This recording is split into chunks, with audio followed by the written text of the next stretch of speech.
Since the mid-90s, I worked on issues related to economic crime. I started with my master's degree looking at privatization in the Ukraine. That led me on to shadow economy, which led me to corruption. I joined Transparency International in 1998, and since then I've been working on anti-corruption issues and working as a freelance consultant as well for various organizations within the international community on corruption. What I was most surprised about is the level of work that is being done in the extractive industries in terms of mining, the shale gas, the natural gas, and the forest that goes on here with very little public consultation.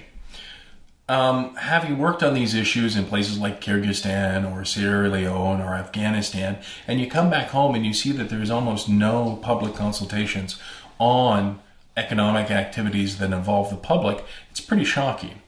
And considering that right now in the world there is a strong movement towards greater transparency in the extractive industries.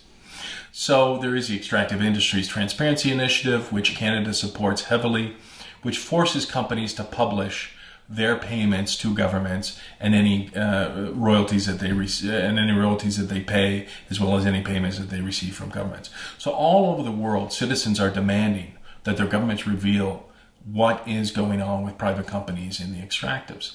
That isn't happening here at home. And I was really surprised that the level of transparency is far lower here in New-Brunswick or in the Atlantic Canada than it is in, say, Afghanistan or Nigeria or Kyrgyzstan or elsewhere. So we hear about many of these troubled spots and we think that how bad their governments must be to go about taking natural resources without giving any information, and yet everyone sort of accepts as business as normal here in Atlantic Canada. What I was surprised about is that, for example, corporations are essentially left out of any access to information requests, stating that they are a corporate secret, any of their payments that they are making, or the production agreements with the provinces. This point has been proven mute by the Extractive Industries Transparency Initiative and others. They've said, if you involve public resources, then there is no secrets to be kept from the public. It's their resources. They have a right to know. So there is a right to know for anybody on any resource that is extracted from the province of New Brunswick. So we have a situation in which essentially the government is doing what industry tells it to do, not because they're getting bribes, but because they're held hostage by the threat of jobs. So the great lie of saying that allowing companies to do what they want with our extractive industries, with our natural resources, is going to bring wealth to the province, I just don't see it. The province keeps going deeper and deeper into debt. So where is this wealth? So although we don't have that direct bribery aspect of where companies are paying off politicians, they use the great fear of losing jobs and the promises of economic benefits, which just aren't happening.